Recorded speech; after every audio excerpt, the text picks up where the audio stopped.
Hi, everyone. So here we are in our very last module of our very last class of the Level Up program. And I just want to tell you, I'm super proud of those of you who are persevering to the end, because I know finals are coming up in your regular classes. It's been a crazy year and a year plus. Anyhow, thank you for hanging in there, giving it a good shot, and asking lots of questions. It's been a lot of fun to chat with people when we do that. So I'm testing out some new headphones. They're fancy and they make me feel like I'm an airplane pilot. So if I look weird than normal, that's what that's all about. Anyhow, this module is a super cool one because it's about humanizing online learning. And I know we've touched that in all the other classes, right? As a matter of fact, the whole last class, the B31, was about cultivating online learning communities. And so there's elements of that. But in this class, like we've been doing with the other classes, it's time to dig a little deeper and it's time to apply this to your own practice. So let's do a screen share. Let's take a look at what's on deck for this week. And we'll go from there. So this video that you're watching is going to be in this spot right here. And I love this picture because online learners are such a diverse group, just like online teachers. And there's lots of different ways to connect with them.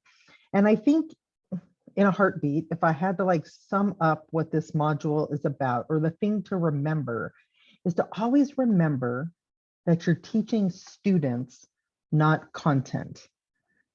And if you keep the focus on teaching students, that's the humanizing part. There's real people out there with real things going on, and most of them are just making a good effort just like we are. So teach the students, don't worry about the content. The content will come.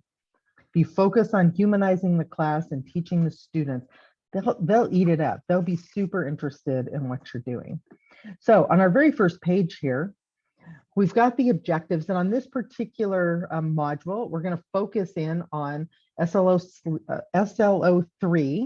all right? And I'm not going to read all of those for you, but it does have to do with defining humanizing online learning and what that's about and how to apply it to your own classes. There are two projects or two activities to do, similar to what we've done in the other modules, a discussion, so one discussion, and one assessment where you're going to apply this to your own class. And so because we're running into the end of things now, on the discussion, when we get to that, I'll show you. The first post will be due on May 9th, and then any updates and reactions to that will be due on May 14th on Friday. So it's a little bit short.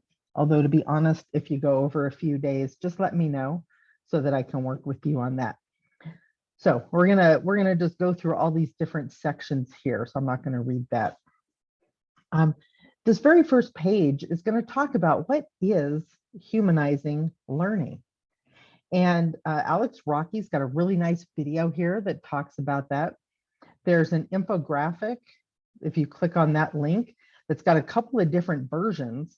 I really like it. The only thing I don't like is it doesn't have an easily printable version, but it's a really nice look at all these different things that we can do, these ideas like these high opportunity zones and these elements that you can apply that we'll dig into deeper in other pages in this module. So it's a really nice infographic, this humanizing infographic.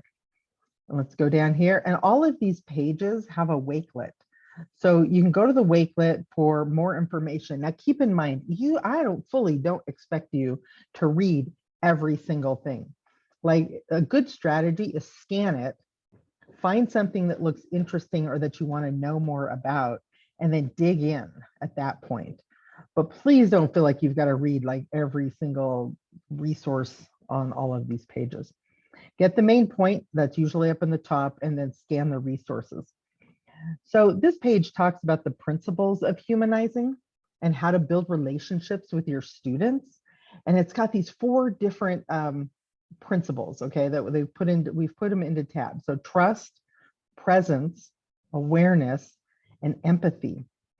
And really useful. And each one of those has a wakelet with some resources. And I believe this infographic, this is the same, yeah, it's the same infographic. So it's just there again for reference. Just made a quick check down at the bottom, and I'm going to cheat because I can and go up to this next one. So the elements of humanizing, and again, a lot of these are pulled from this infographic. Remember down here, it talked about these 8 elements.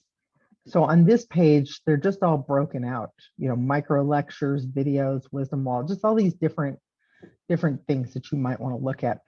And the college, actually, academic technology offers workshops like in liquid syllabus and in some of these different things that you might find very useful.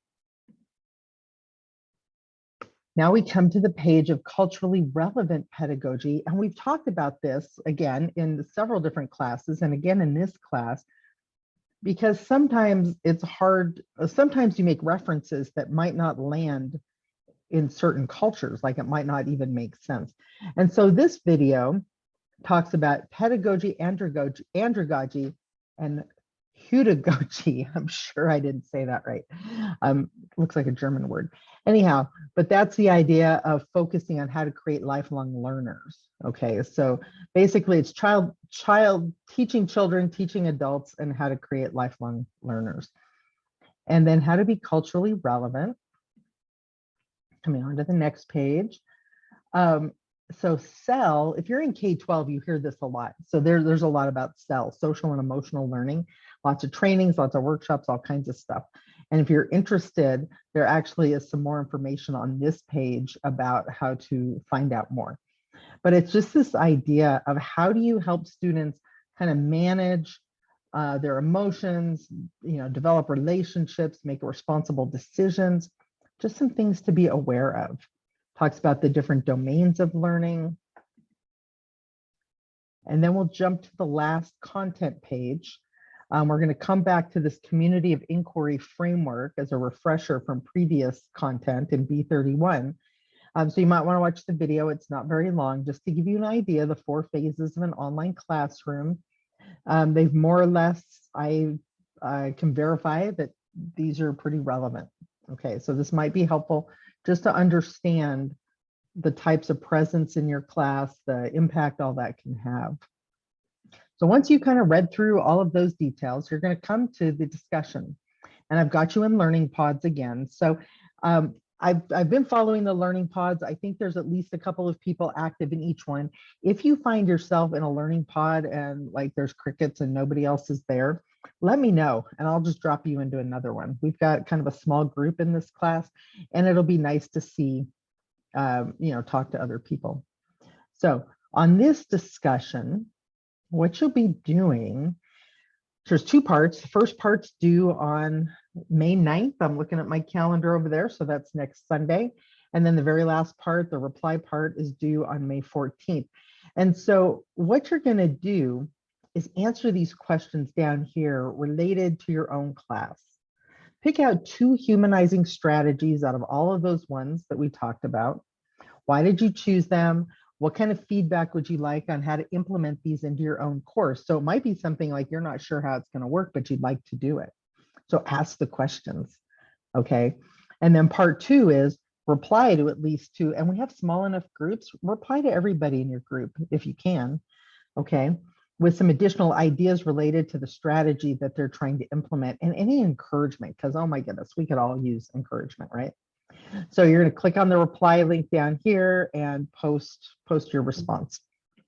And then finally, we have this humanizing an online course assessment. And so this is referencing back to some of the previous resources. And what you're going to do is make, just like we've done in the previous ones, make at least 2 changes to an online course to integrate humanizing strategies using the feedback you got from the discussion. All right. So the idea is in the discussion, you say, hey, I'd like to do these 2 things. You get some comments, some feedback, and then you go do the 2 things. And then what you're going to do is show us, show me how that worked. So you're going to, it's easier for me if you show the before and after so that I can see the comparison, but definitely describe and go through what you did, why you did it. This probably should be a 3 to 6 minute video. It shouldn't be too long, but something where it's easy for me to understand. And then there's resources here for how to put things in. Always read the rubric. I actually go down the rubric and I just check stuff off. That's the easiest way to do it. And the part that some people missed in these last couple of things was the reflection. And to me, that's like the most important part, is the reflection. So that's the quick look through our class. I'm going to bring up one more thing. Speaking of reflection, if you go to the calendar and you click on find appointments and you select wrong class, it's not showing. Why is it not showing my other class? Anyhow, if you click on that, look for B32 and you'll see these two appointment slots. One is for 6:30 on Wednesday and one is for 10:30 in the morning on Thursday. I'd love to meet you in Zoom. The people in the class that have gone to previous Zoom sessions, it's been a lot of fun. And I'll be honest, I experimented without doing Zoom in this class. I didn't like it. I just got feedback from one of my regular student classes, my computer ethics. And all I asked them was what was going well, what's not going well, what surprised you, stuff like that, right? Just in general. I got like 15 students out of about 20. No, actually, there's only about 15 in that class. It's small. So about 13 out of 15 students said, can we do Zoom more often? Like, when do you ever hear that, right? Can we do Zoom more often, please? Can we do it every week? One girl wanted to do it at the beginning of the week and at the end of the week so we could talk about what we learned about that week. I don't know that I have all the answers to how to make a good Zoom session, but we sure do have a lot of fun and we get a lot of things accomplished. So I'd love to see you in Zoom. I'd love to share that with you. And it's always fun when we have a good sized group. So let me stop sharing. Again, I just want to encourage you that here we are. We're in the final stretch. This is like the Kentucky Derby and we're rounding that last curve and we can see the finish line down there. So hang in there. I know you can do this. I know we're going to get this done. And I know that you're learning a lot because I'm getting a lot of back channel communication on Discord and other places telling me how you're applying this. I'm super excited about that. So have a fun module 4, and I'm looking forward to seeing you in Zoom this week.